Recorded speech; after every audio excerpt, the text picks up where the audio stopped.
everybody, my name is Victoria. Welcome back to my channel. Today I am starting something new.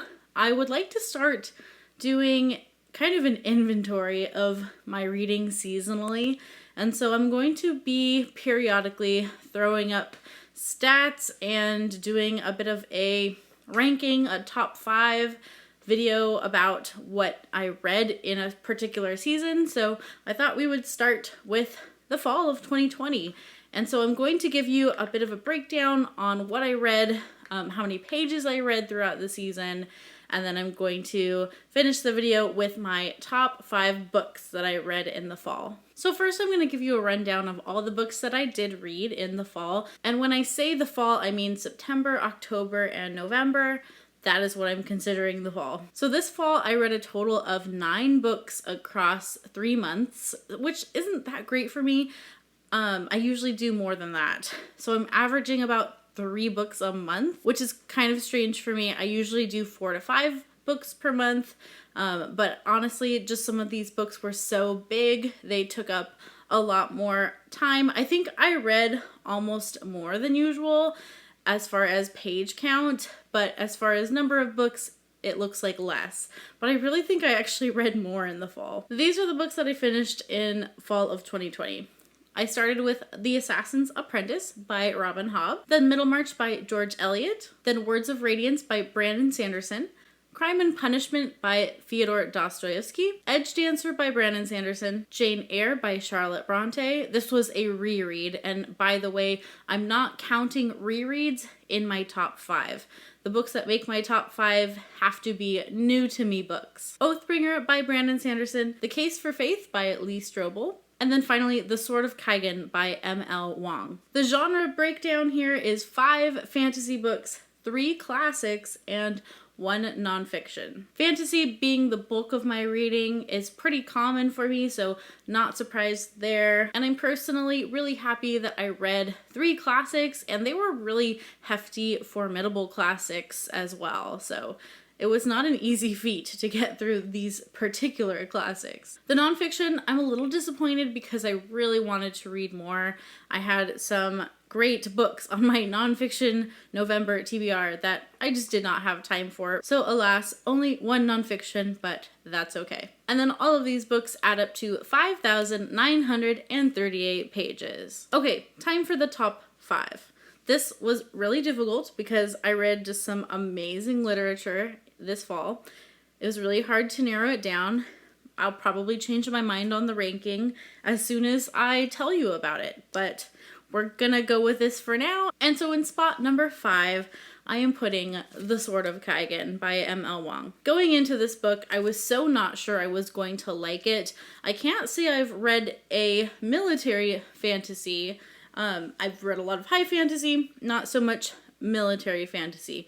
And I was really glad that the military part of this isn't actually too heavy, or it didn't feel like a center point of the novel. It's definitely present, but it doesn't take over the story. When I heard military fantasy in my head, I thought this would be focused on like strategic war elements a lot more than it was. And so I was pleasantly surprised to find that this was a character-driven story. First and foremost, it is about the people in this pseudo-Japanese village. This story centers around the Kaigan Peninsula, which is a mountainside village full of these really powerful warriors and these reigning families who have passed down their magical skills from generation to generation. It's a very traditional sort of town. They have a very clear patriarch, and women have their place and men have their expectations, and that is where our story starts. This book centers around a mother-son relationship, and especially the mother. What impressed me about this book so much was the themes.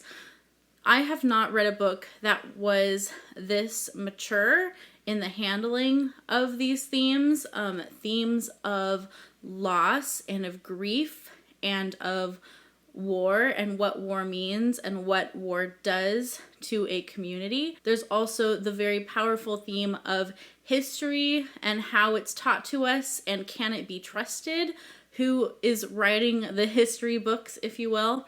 and what is the truth. In particular, the development of Misaki's character, who is the mother figure, and the things that she learns and deals with, and how she grows as a character was some of the best character work that I've ever read.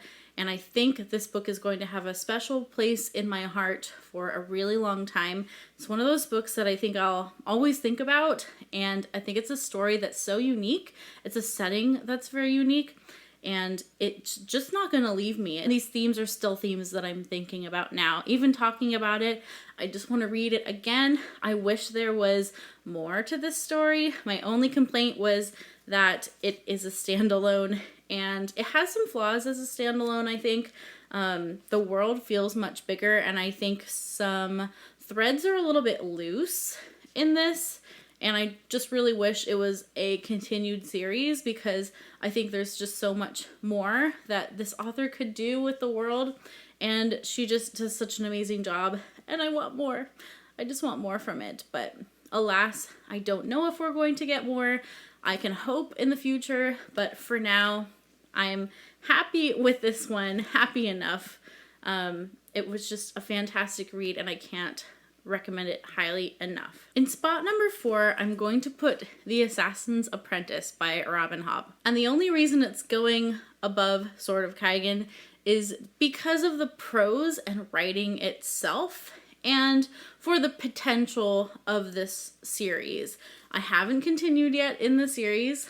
I hope to in 2021. It's a priority for me to continue. But wow, does Robin Hobb know how to write. I had been reading a lot of Sanderson, who is a little bit more of a straight shooter when it comes to writing, not necessarily flowery at all, just kind of tells you how it is.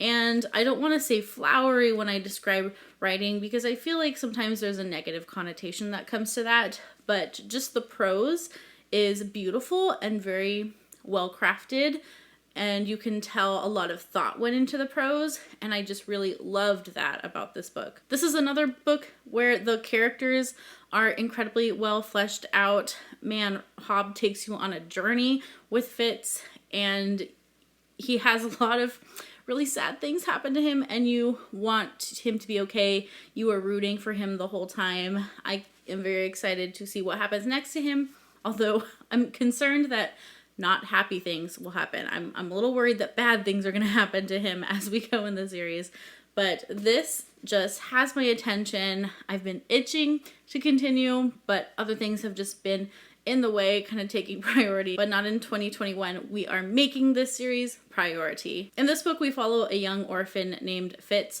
We find out that he has some royal bloodline in him, and when the royalty finds this out, they keep him close, and as it is a little bit of a spoiler on the cover, he is raised to be an assassin. Fitz's story is so tragic. Hobb knows how to make you care about him. I definitely care about him, and I need to read more. Spot number 3 is even surprising me, to be honest. I didn't know this was going to be quite so high up on this list.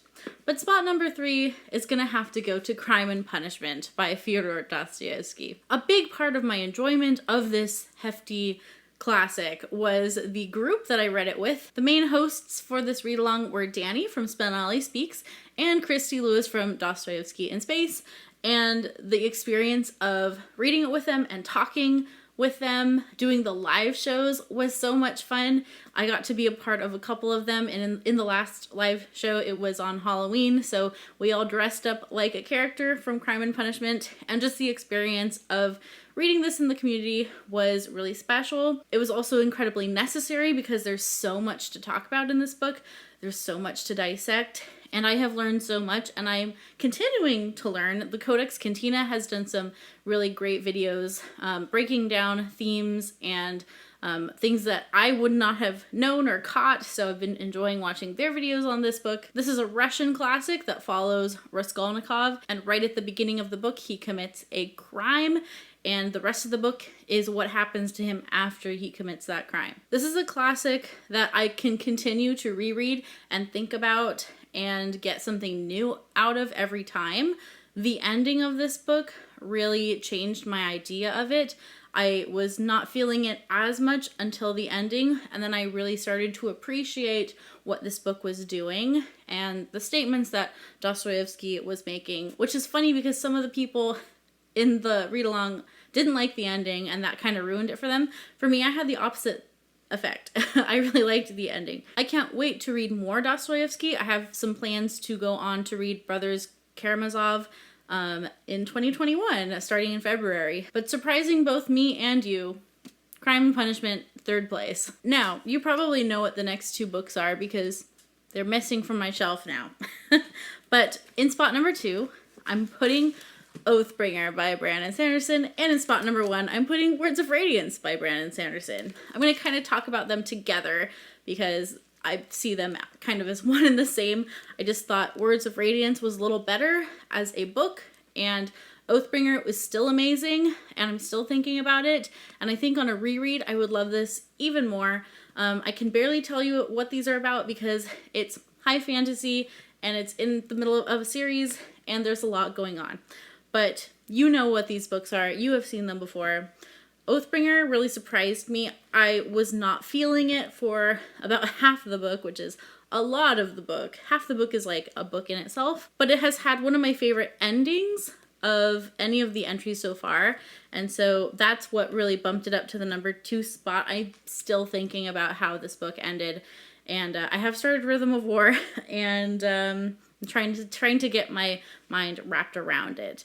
But I still kind of just want to read Oathbringer again, which is a really strange feeling, and I didn't think I would feel that way, because I have Rhythm of War that I need to read. I can't revisit this. Not yet, anyways.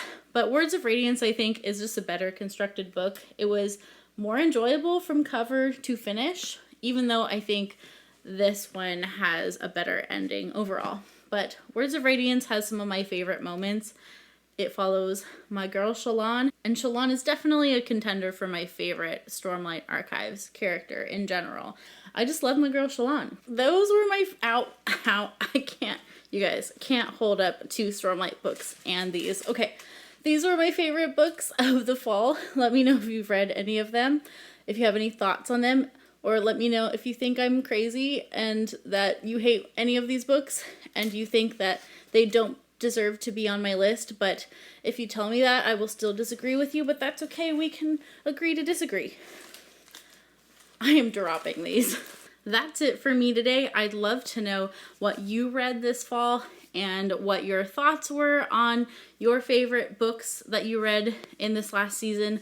Let me know down in the comments what was your favorite book that you've read in the fall. If you're not subscribed, please consider joining me on my bookish journey and clicking that subscribe button. I would love to get to know you and make more bookish friends.